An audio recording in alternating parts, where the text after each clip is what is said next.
দেখো আমরা এখন যে অঙ্কটা সলভ করছি নবম শ্রেণী কোশ্চেন থেকে 8.5 অর্থাৎ 2 এর দাগের বহু বিকল্পীয় প্রশ্ন এমসিকিউ টাইপ অঙ্ক সলভ করব। এখানে একের দাগের অঙ্কটা আছে a square minus 1 a square minus b square equals to 11 into 9 এবং a ও b ধনাত্মক পূর্ণ সংখ্যা।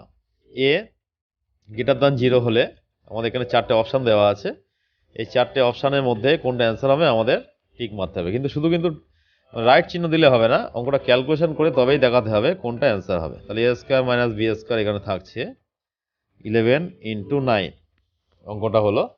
তাহলে এটাকে আমরা সূত্র করলে কি পাবো? A square minus B square যে সূত্রটা আছে A plus B into A minus B equals to 11 into 9 যদি হয়, ইহা কি একটা অভেদ, অতএব ইহা একটি অভেদ। অর্থাৎ আমরা এ প্লাস বি সমান পাবো 11 এবং এ মাইনাস বি, এটা মাইনাস বি হবে, বি ইকুয়ালস টু পাবো 9। এদেরকে সলভ করলে আমরা এ আর বি এর মানটা পেয়ে যাচ্ছি।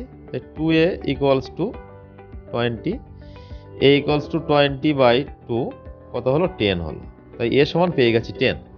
এবার যে কোনো একটা স্থানে 1 নম্বর যদি এটাকে বলি, এটাকে 2 নম্বর বললে আমরা 1 নম্বর সমীকরণে এ সমান 10 বসিয়ে পাই। 10 দিলে কি হবে? এর স্থানে 10 বসিয়ে দাও, plus B equals to 11।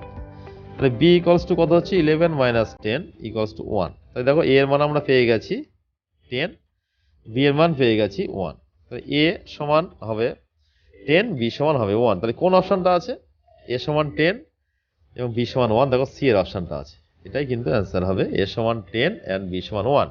Calculation করে দেখিয়ে তবেই কিন্তু টিক মারতে হবে, তবেই মার্কসটা পাবে, নাহলে কিন্তু মার্কস দেওয়া হবে না এবং শিখতে পারবে না কিছু।